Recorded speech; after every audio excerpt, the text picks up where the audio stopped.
তো হ্যালো বন্ধুরা, তোমরা সবাই কেমন আছো? আশা করছি তোমরা সবাই যে যেখানে আছো ভালো আছো, সুস্থ আছো। তো তোমাদের আশীর্বাদে আমরাও ভালো আছি।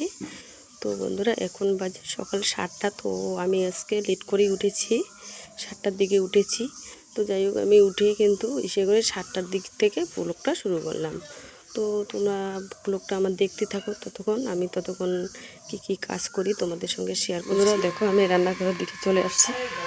এসে এই যে বাসি বেঁধেছে কালকে, এই যে কতগুলো দেখো, কতগুলো ভাত আছে।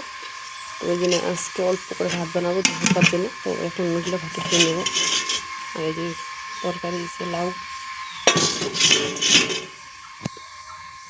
এই যে দেখো বাসি মাংস আছে। তো যাই হোক, এগুলো দিয়ে খেয়ে নেবো এখন বাসি ভাতগুলো। তো অল্প গরম ভাত বানাবো, বাসি ভাতগুলো তো আর নষ্ট করা যাবে না, তাই না? তো সেই জন্য আর কি।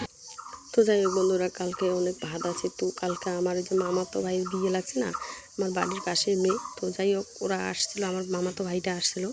তো তার সাথে যেতে আর কি, যে মেয়েটার সঙ্গে বিয়ে ঠিক হয়েছে ওই মেয়েটা, ওর মামি একটা বৌদি আসছিলো। তো ওদের জন্য আর কি চাল নিয়েছিলাম, রান্না করেছিলাম। তো ওরা খায় নেই, অমনি চলে গেছে।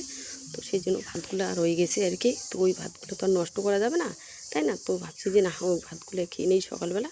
আর কিছু গরম ভাত রেখে দুপুরবেলার জন্য রেখে দেবো, ছেলে খাবে।